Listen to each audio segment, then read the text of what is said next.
Well, good morning, everyone. Good afternoon, good evening, wherever you are in the world, whenever you're watching this. Hello. I am Catherine Oster, and this is Weekly Coffee Chat on Facebook Live with me. Good morning.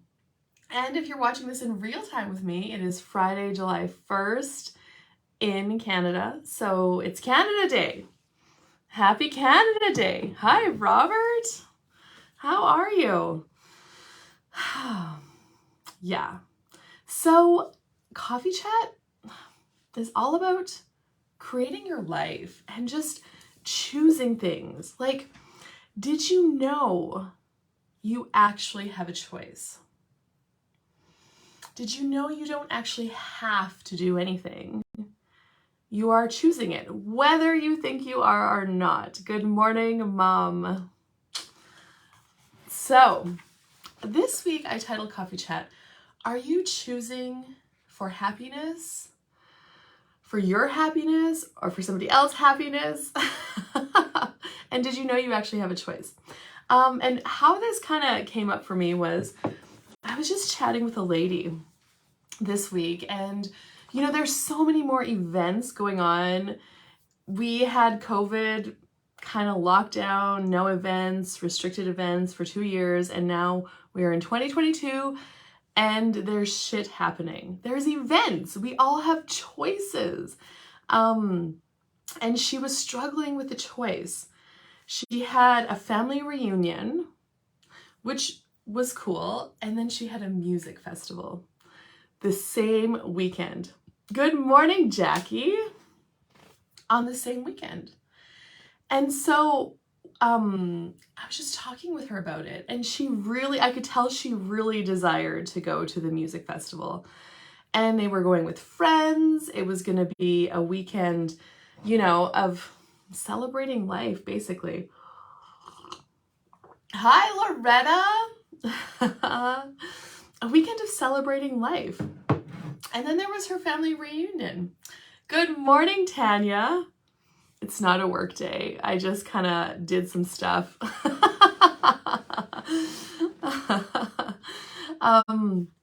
And she's like, my family's fine. Like, it's okay. But she's like, it frustrates me because she feels like she shows up at her family reunions. This was even before when they were having them.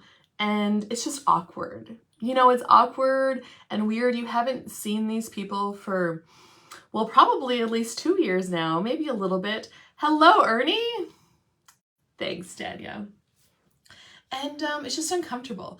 And she told me that she feels like she gets a way better visit with her family when she's more one-on-one. So if she just goes to visit them individually rather than at a big family reunion event. And I asked her, I'm like, did you know you have a choice? And she said, what do you mean? And I'm like, well, what if you chose the music festival? What if you chose, the event that is going to make you feel like you're celebrating your life, that's going to bring you more joy? And then what if you just okay, wait, I'm going to back up. So I said, what if you chose the music festival? And then she's like, but I'm going to feel so guilty. I'm going to feel guilty for choosing. And, that's a really common thing. Whenever we choose for ourselves, so to speak, or something that is going to make us happy and joyful, we feel guilty about it. Like, why? I don't know why. It's just a thing that comes up, and it's kind of an energetic program, I guess. Anyway, if you ever take a bars and foundation class, or you ever have taken, you will learn that guilt is a distractor implant.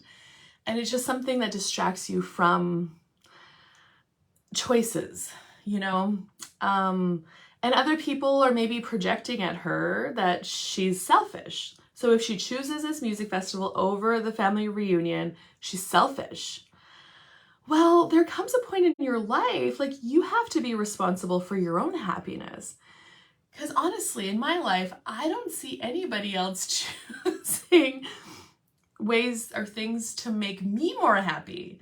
Like, nobody else puts my happiness and joy at a priority just for myself. Like, Huh, Ernie? Oh, you had a baby. One of your mares foaled. Aw, yes, I remember her. She's so good. Oh, congratulations. I'm so excited for you. That is an event that creates more joy in the world. How does it get better than that? Wow. Well, I'm going to check for pictures, so please post pictures, Ernie. I would love to see the baby. Oh yeah, so you have to step up and make a choice to make your happiness a priority. What would that take? And yes, there's going to be people projecting at her that she is selfish, that she only cares about herself, that, you know, all of those things. Kind of what I've been putting myself, like the scenario that I've been putting myself into with these choices is like, if I'm going to die tomorrow, next week, or 2 months from now, what would I actually love to choose? You know, good morning, Linda. Like, because you honestly, you don't really know when, I mean, you kind of do, but, you know, you don't really know. And if you were going to die in 2 months, would you choose the music festival or would you choose the family reunion? And then she kind of laughed and I'm like, and yeah, if you feel guilty, you can make another choice with that. You know, she just told me that she enjoys visiting more one-on-one with her family members. It feels like a better quality visit than seeing them all at a family reunion where everybody is doing whatever they're doing, you know? So I'm like, what if you then went to the music festival and then what if you just said like, okay, once a week, or I'm going to make a point of visiting, you know, just one-on-one with them or throughout the summer. You know, that's just another choice you have. But often we don't consider those other choices because we just think we only have these 2 choices in front of us. So what else is possible beyond what you could ever imagine? Making your joy and happiness a priority. Now, I'm going to dive into this book again, Getting Out of Debt Joyfully by Simone Milasas. It's such a great book. And there's a section called Money Follows Joy, not the other way around. A lot of people ask me about how they can create more money in their life. I've talked with people who earn a set wage every month or every week, as well as those who create other ways to bring in their money, where the amount varies from week to week or month to month. Regardless of their situation, I tell people that bringing in more money is about the generative energy you create. A more simple way of saying this that has been elegantly stated is money follows joy. Joy does not follow money, and you will see that. There's people who have a lot of money. They're not necessarily happy. Sometimes I hear people say, when I have X amount of money, I'll be happy or peaceful or at ease. What if you just woke up happy? What if you just had peace? What if you just had ease? What if you just started being a different energy right now? The kind of energy that invites money into your life.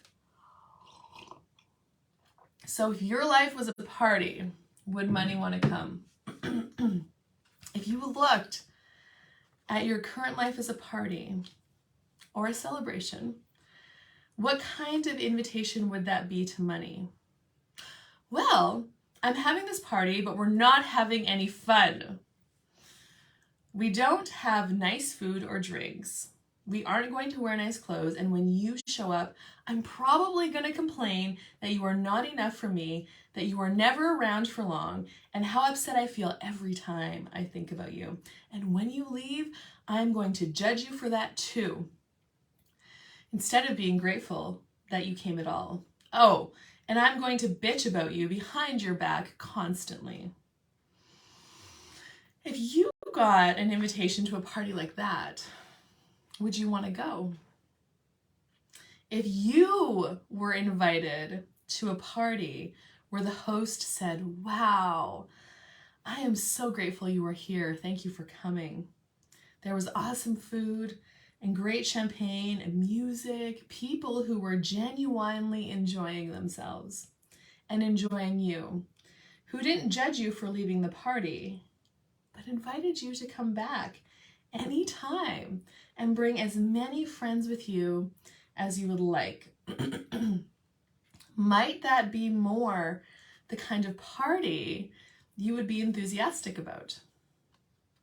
Well, if you started living your life as the celebration it can be today, what if you didn't wait for money to show up? What if you started doing and being what brings you joy right now? Yes, what would that be like?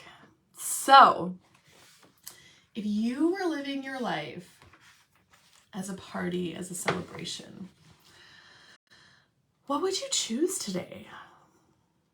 You know, I wonder, what if you started asking that every day? What if you started celebrating your life every day?